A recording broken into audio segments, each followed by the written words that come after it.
Hello friends, अभी 4-5 दिन पहले मैंने अपनी किचन की वीडियो डाली थी। आज मैं दिखाने जा रही हूँ अपने बच्चों वाला बेडरूम। मतलब बच्चे इतने छोटे नहीं हैं, both are working. Daughter in law मेरी डॉक्टर है, एक छोटी गुड़िया है, बेटा IRS है। तो चलिए दरवाजे के डिज़ाइन से शुरू करती हूँ।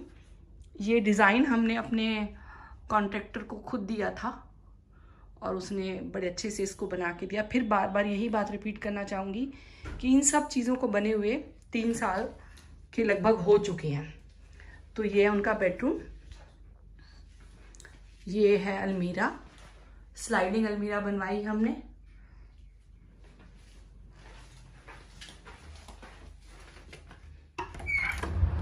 ये मेरे बेटे की अलमारी है।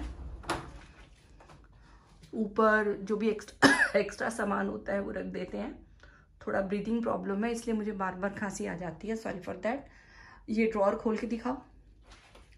ये 3 ड्रॉर, ऊपर की ड्रॉर हमने बनाई तो इस मकसद से थी कि कुछ मतलब कीमती सामान रखना हो तो रख लें, बट उसके अंडर गारमेंट्स और ये सब चीज़ें रहती हैं। पार्टीशन मैंने यहाँ भी यूज़ किए हैं, आप देख रहे होंगे। इसको बंद करो। और नीचे 2 ड्रॉर और हैं जिसमें T-शर्ट्स एंड डिफरेंट कपड़े। ठीक है, इसे भी बंद कर दो। और यहाँ भी मैं फिर एक बात कहना चाहूँगी कि ये कुछ भी मैंने अभी कोई स्पेशली अरेंज नहीं किया है। ये सब एज इट इज़ ऐसे ही रहता है। नीचे की ड्रॉर में शूज़ रहते हैं। इसमें मेरे बेटे के शूज़ और चप्पल वगैरह हैं।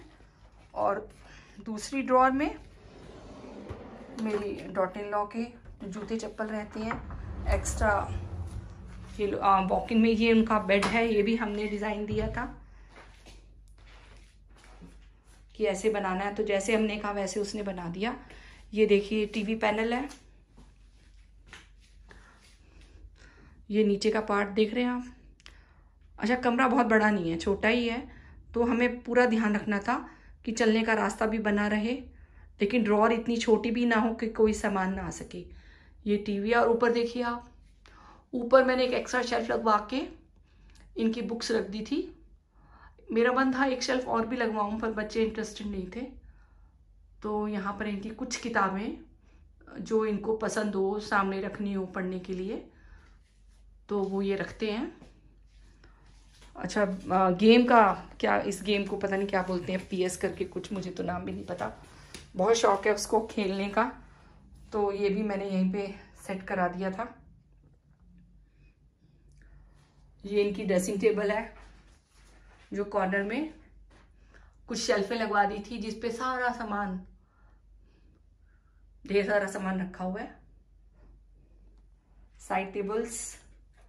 अच्छा, ये देखिए आप, ड्रेसिंग टेबल के नीचे ही स्टूल है। जब उसको तैयार होना होता है तो स्टूल निकाल के वो बैठ के तैयार हो जाती है। ये दिखाएं जरा। हमारे इस फ्लैट में कोई स्टोर नहीं था। ग्राउंड फ्लोर है। एक ये छोटी सी बालकनी थी जिसको हमने वॉक इन में कन्वर्ट कर दिया। ऊपर आप देखिए अटैचियाँ वगैरह, एक्स्ट्रा गिफ्ट आ जाते हैं, जूते चप्पल हैं। यहाँ पर ये देखिए इन ड्रॉर्स में उसका एक्स्ट्रा सामान रहता है। यहाँ पर भी बेटे के कपड़े हैं, जैकेट वगैरह काफ़ी। और यहाँ पे मेरी डॉटर इन लॉ के एक्स्ट्रा कपड़े हैं। यहाँ पे भी एक्स्ट्रा सामान।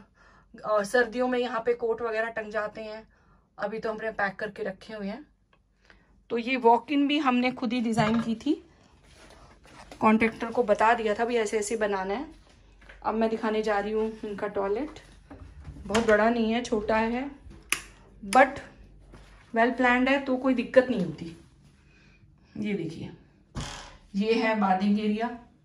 ये देख रहे हैं ऊपर शॉवर है। साइड में दीवार में से ये हमने एक छोटी सी अलमीरा कटवा ली थी जिस पे इनका सारा सामान रखा रहता है।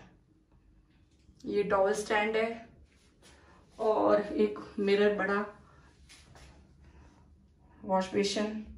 इन ड्रॉर में थोड़ा बहुत कुछ भी सामान, टॉवल वगैरह रख लेते हैं। ये पॉट है, वेरी सिंपल। पंखा, एग्जॉस्ट भी है, नेचुरल स्मेल के लिए एग्जॉस्ट बहुत ज़रूरी है। दरवाज़ा सिंपल है। इस कमरे को भी रेडी हुए 3 साल हो चुके हैं। तो मैं दूर से एक व्यू दिखाती हूँ आपको।